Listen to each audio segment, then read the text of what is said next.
संभल में जिस तरह से घटना घटी है, संभल में जिस तरह से सरकार की क्रूरता का उसका चेहरा, घिनौना चेहरा सामने आया है, अब सबके सामने है। देश में धार्मिक स्थलों से संबंधित 1991 का कानून बना हुआ है और उस कानून में बाकायदा है कि 1947 से पहले की जो स्थिति है वही स्थिति रहेगी। किसी भी धार्मिक स्थल को छुआ नहीं जाएगा, उसके विषय में कोई भी कार्रवाई नहीं की जाएगी। और उसका सेक्शन 4 में स्पष्ट रूप से लिखा है कि जैसी स्थिति है वैसी बनी रहेगी और भविष्य में भी नहीं होगा। लेकिन इस देश की सुप्रीम कोर्ट का चीफ जस्टिस जो कह के गया, अभी बता के गया चंद्रचूड़, कि भैया हम सारे मिले हुए हैं, उसी ने ज्ञानव्यापी मस्जिद को लेकर उसी कानून को जिसमें उसको कोई अधिकार नहीं दिया गया, एक तरह से डाइल्यूट करने का काम दिया। हम क्या कर रहे हैं साथियों, वकील क्या कर रहे हैं?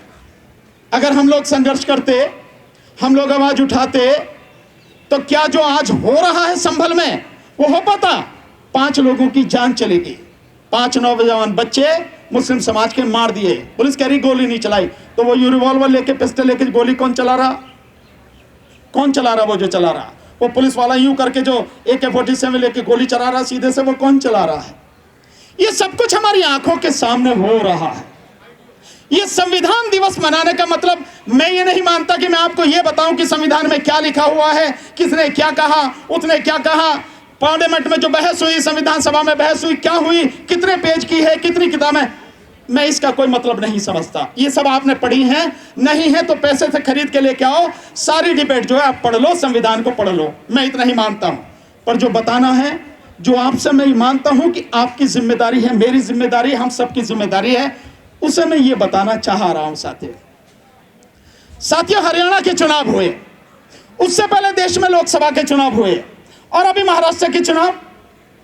क्या आप सोच सकते हैं कि 5 महीने पहले जिस बीजेपी को बिल्कुल उस महाराष्ट्र की जनता ने बता दिया कि तेरी कोई औकात नहीं है, उसको एक तरह से बिल्कुल बेकार कर दिया, वही बीजेपी, वही एनडीए 5 महीने बाद इतनी जबरदस्त तरीके से जीत के आ रहा है।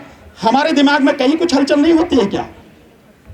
हमारे दिमाग में कभी कोई इस बात को लेकर सवाल नहीं आता है, ये सब क्यों हो रहा है भाई?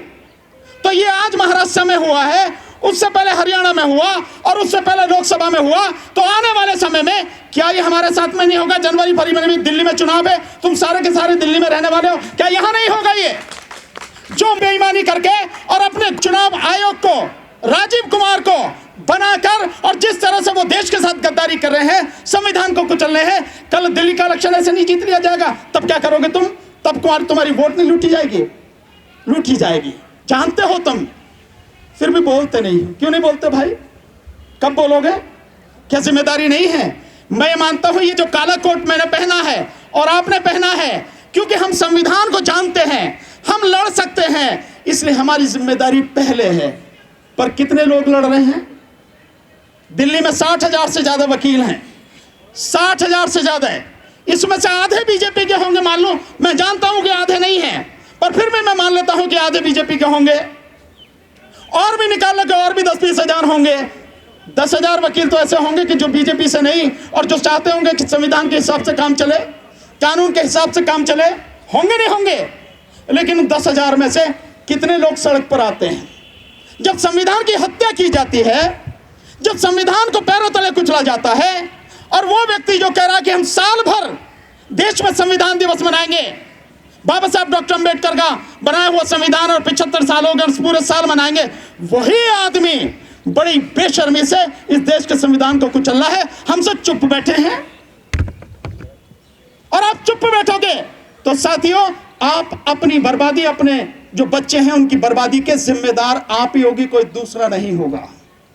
मैं बता रहा हूं आपको इस बात के लिए।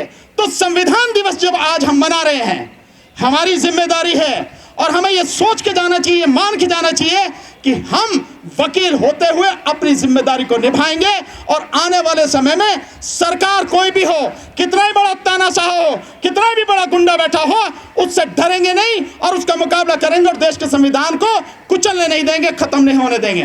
तब तो इसका कोई मतलब है, अन्यथा कोई मतलब नहीं है। साथियों, हमारी आंखों के सामने अभी मैं आपको 2-4 आंकड़े बता रहा हूं, आपको इससे पता लग जाएगी किस कदर बेईमानी हो रही है, किस कदर बेईमानी की जा रही है और बड़ी बेशर्मी और धड़ल्ले से की जा रही है। यहां आके संविधान को कुचला, हम सब चुप बैठे हैं यार, सारे के सारे चुप बैठे हैं।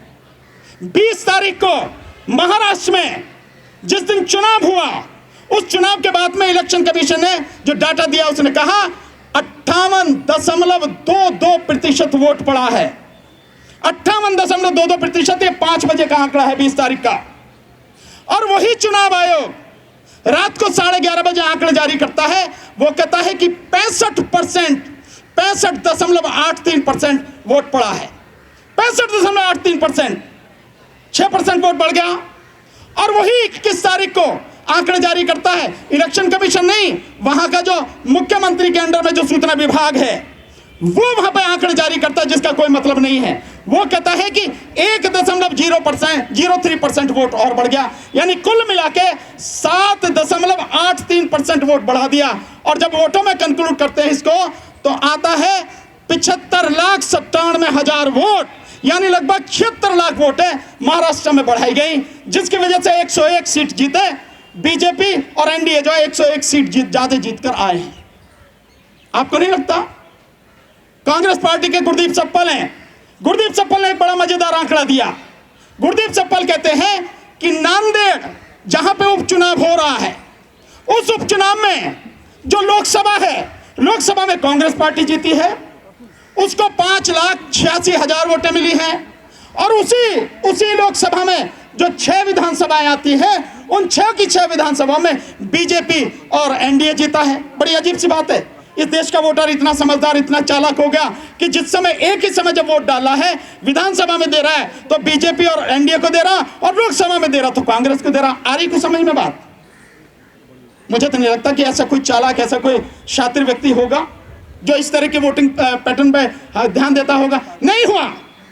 तो लोकसभा जीत रही है नांदेड़ में कांग्रेस, और विधानसभा जीत रहे हैं बीजेपी और एनडीए। और यही 2024 के चुनाव में तिरुपति में हुआ, वहां पे भी यही हुआ। जो लोकसभा जीती, जो वहां का मुख्यमंत्री था, वो उतने लोकसभा सीट जीती, और बाकी जो सीटें गई हैं, एक बीजेपी को गई, एक वहां का जो एक हीरो है उसकी जो भाई है उसकी पार्टी उसको गई, और बाकी 5 तेलुगु उसको गई, जो चंद्रबाबू नायडू मुख्यमंत्री 5 उसको गई, लोकसभा जो है वो उसको गई। ये हालत हो रही है। क्या हम ये जानना नहीं चाहते साथियों? क्या हम सब ये सारी चीजें देखते नहीं है?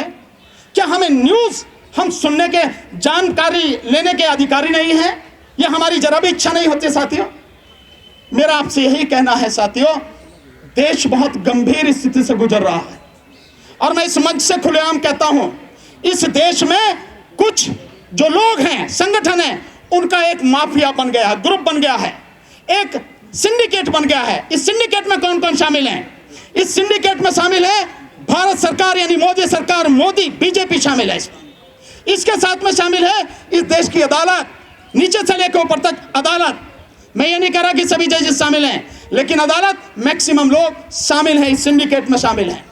और इसी के साथ इसमें शामिल है मीडिया, जो मीडिया आज की तारीख में पूरा खरीद लिया पूंजीपति ने, और शामिल है इसमें पूंजीपति, और इसके साथ साथ, इस पूंजीपतियों के साथ साथ इसमें शामिल है आरएसएस, और इसके साथ में आरएसएस और मनुवादी मानसिकता के लोग, वो लोग इसमें शामिल हैं। मैं हिंदुओं की बात नहीं कर रहा, मैं किसी उसकी बात नहीं कर रहा, मैं कह रहा हूं आरएसएस और मनुवादी मानसिकता के लोग, ये लोग शामिल हैं। इनका एक सिंडिकेट है, हर जगह इनका आदमी बैठा है, और हर जगह जो चाहते हैं वो हो रहा है। और सत्ता की हवस इनको इस तरह से है कि इस देश के इतने अच्छे संविधान को, इतने बढ़िया संविधान को पैरों तले कुचल रहे हैं। और इस देश की अधिकतर आबादी, इस देश में लगभग 100 से 110 करोड़ लोग ऐसे हैं जिन्हें ढंग से जीवन जीने का हक भी नहीं मिल पा रहा, 2 वक्त की रोटी नहीं मिल पा रही।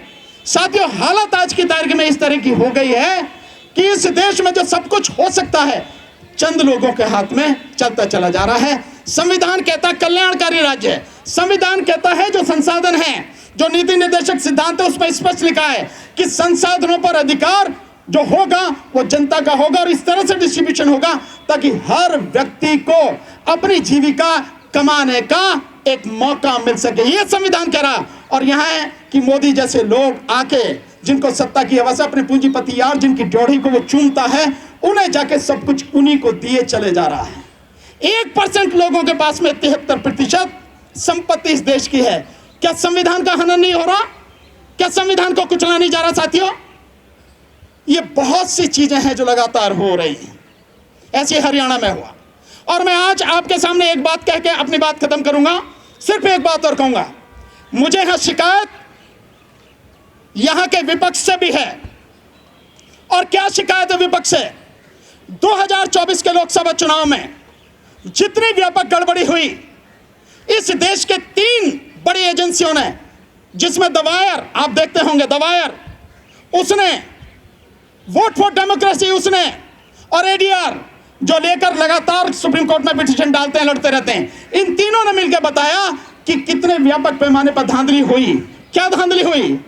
धांधली हुई 4,65,46,884 वोटें बढ़ाई इलेक्शन कमीशन ने, जिसकी वजह से 79 सीटें जीतकर बीजेपी आई। 79 कम कर दीजिए, बीजेपी 160-61 पर सिमट जाती है, सरकार नहीं बननी थी। और यही बताया कि 542 सीटों पर जिन पर चुनाव हुआ, उनमें से केवल 4 सीटें ऐसी थी जिन पर जितनी वोटें पड़ी उतनी ही वोटें निकली। बाकी 362 जो सीटें थी, उन सीटों पर जितनी वोटें पड़ी उससे कम निकली, और 176 जो सीटें थी उन पर जितनी वोटें पड़ी उससे ज्यादा वोटें निकली। हमें नहीं नजर आता, इस विपक्ष को वो नजर नहीं आता। विपक्ष में राहुल गांधी से लेकर जितने भी नेता हैं विपक्ष के, आज तक एक शब्द इस पर बोला नहीं। जबकि मोदी को 1 मिनट चैन से नहीं बैठने देना था। उस व्यक्ति को नैतिक अधिकार नहीं प्राइम मिनिस्टर बनने का, कुर्सी पर बैठने का, लेकिन सब चुप, विपक्ष पूरी तरह से चुप, मूक बना हुआ विपक्ष।